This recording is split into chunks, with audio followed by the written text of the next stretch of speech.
Bonjour à toutes et à tous, c'est les Garés Politiques. On se retrouve aujourd'hui pour une nouvelle vidéo où on va parler des tensions entre l'Inde et le Pakistan.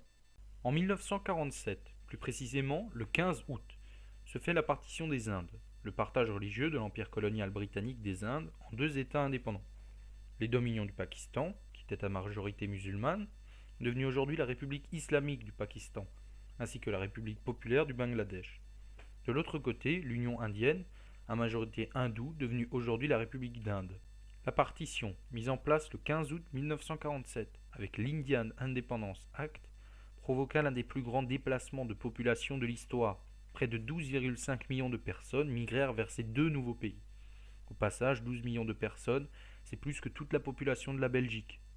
Ces immenses mouvements de population créeront hélas plusieurs milliers de morts. Dans l'Indian Independence Act, une condition fut l'élément déclencheur des tensions indo-pakistanaises. Cette condition laissait aux États princiers la liberté de choisir le pays qu'ils voulaient rejoindre. Ceux-ci ont presque tous pris la décision de rejoindre soit l'Inde ou soit le Pakistan.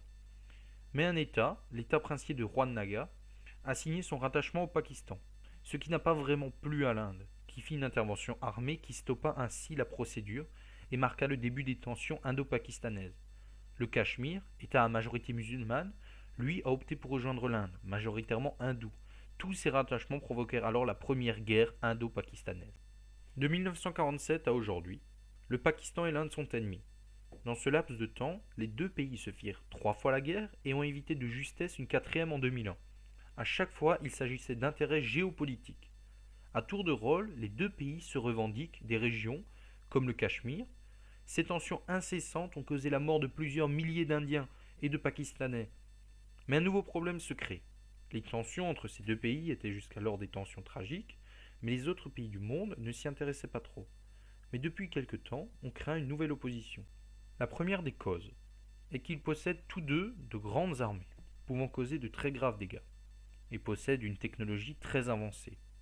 La deuxième cause est que le Pakistan possède près de 90 têtes nucléaires, et l'Inde 80. Les tensions très fortes, causées par les religions et les territoires, menacent qu'une telle arme soit utilisée. Les USA et la Russie sont médiateurs des tensions et sont actuellement en train de chercher des solutions pour que l'avenir de ces deux grands pays soit prospère et surtout clair. J'espère que ces quelques explications sur la géopolitique en Inde et au Pakistan ont pu vous aider. Je vous dis quant à moi à très bientôt pour de nouvelles vidéos sur la géopolitique dans le monde.